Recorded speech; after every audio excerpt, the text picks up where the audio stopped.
ఎలా ఉన్నారు అందరూ? మరి ఈ సీజన్లో వెజ్ మార్కెట్లో ఒక కొత్త గెస్ట్ వచ్చేసిందండి. ఎవరో తెలుసా? చింతకాయ. నాకైతే ఈ చింతకాయల్ని చూడగానే నోట్లో నీళ్ళు ఊరుతాయి. ఎప్పుడెప్పుడు చింతకాయ పచ్చడి చేసుకుని తిందామా అనిపిస్తుంటుంది. కానీ ఎప్పుడు చింతకాయ పచ్చడేనా, ఈసారి ఇలా చేసి చూద్దామని చింతకాయ చేపల పులుసు చేశాను. చింతకాయల గోలేంట్రా బాబు అనుకుంటున్నారా? కానీ చింతకాయ చేపల పులుసు అయితే సూపర్ ఉంది. ఇవిగో వీటిని గోదావరి జల్లలు అంటారట. చిన్న చేపలు బాగుంటాయి కదా చింతకాయలతో కాంబినేషన్ అని తీసుకోవడం అయితే ఓకే, కానీ వీటిని చేయడానికి మాత్రం గట్టిగానే ఎక్సర్సైజ్ చేశాలండి. 10 minutesలో అయిపోవాల్సింది 1 hour చేశా.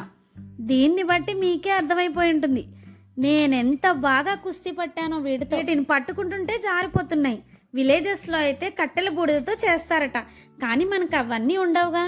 ఏదోలా కింద మీద పడి మల్లె పువ్వంత తెల్లగా కాకపోయినా ఇవిగో ఈ మాత్రం తెల్లగా అయితే చేసి చేపలు ఎప్పుడు తినడమే కానీ చేయడం అయితే ఇదే ఫస్ట్ టైం. ఇంకా మన గెస్ట్ ఉందిగా, అదేనండి చింతకాయ. వీటిని మంచిగా వాష్ చేసుకుని బాయిల్ చేసుకున్నా. అండ్ బాయిలింగ్ అయితే 3 minutes కంటే ఎక్కువ టైం పట్టదు. మెయిన్ పార్ట్ వచ్చేసి మసాలా. ఈ మసాలా కోసం నేను జీరా, అల్లం ముక్క, ధనియా అండ్ వెల్లుల్లి ఓన్లీ ఈ 4 ingredientsతోనే పేస్ట్ చేసా. అండ్ వీటిలోనే ఆనియన్స్ కూడా కట్ చేసి 2 కలిపి పేస్ట్ చేసి పక్కన పెట్టుకున్నా.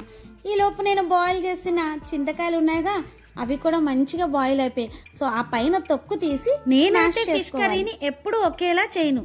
కొన్నిసార్లు ఆనియన్స్ ఫ్రై చేసి కర్రీ చేస్తా, ఇంకొన్నిసార్లు ఆనియన్స్ని పేస్ట్ చేసి ఇలా కలిపి పెట్టేస్తుంటా.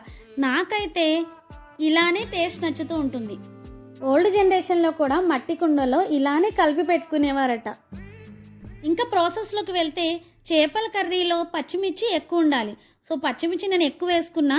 మీకు ఇంకొక విషయం తెలుసా? చిన్న చేపల్లో బెండకాయలు వేసి చేసుకుంటే చాలా బాగుంటుందండి. ఎప్పుడైనా ట్రై చేయండి ఒకసారి. ఇక్కడ నేనైతే 2 బెండకాయలు తీసుకున్నా.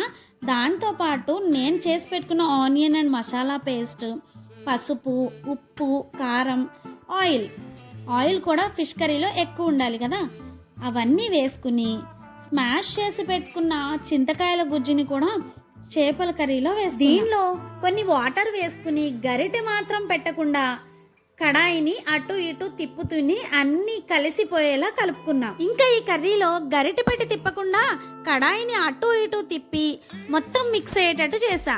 నెక్స్ట్ స్టవ్ మీద పెట్టి ఒక 15 minutes కుక్ చేసుకున్నా. అబ్బా, ఇది కుక్ అవుతున్నంతసేపు ఎంత మంచి స్మెల్ వచ్చిందో. స్మెల్లే కాదు, టేస్ట్ కూడా చాలా బాగా వచ్చింది. చేపల కూర నెక్స్ట్ డే తింటే టేస్ట్ ఇంకాస్త డబల్ అవుతుంది కదా. సో ఆ రోజే కాకుండా నెక్స్ట్ డే కూడా తిన్నా టేస్ట్ అయితే ఆ పులుపంతా చేపలకు పట్టి సూపర్ ఉందండి టేస్ట్ అయితే. ఈ చింతకాయ రోజుల్లో చేపల పులుసులో ఒక్కసారి వేసి ట్రై చేయండి, సూపర్ ఉంటుంది. మరి ఇక్కడ నేను ఇది కుక్ అయిన వెంటనే వేడి వేడి అన్నంలో వేసుకుని తింటే ఆహా, ఇక టేస్ట్ చెప్పడానికి ఏమీ ఉండదండి. ఒక్కసారి చేసి ట్రై చేయండి మరి.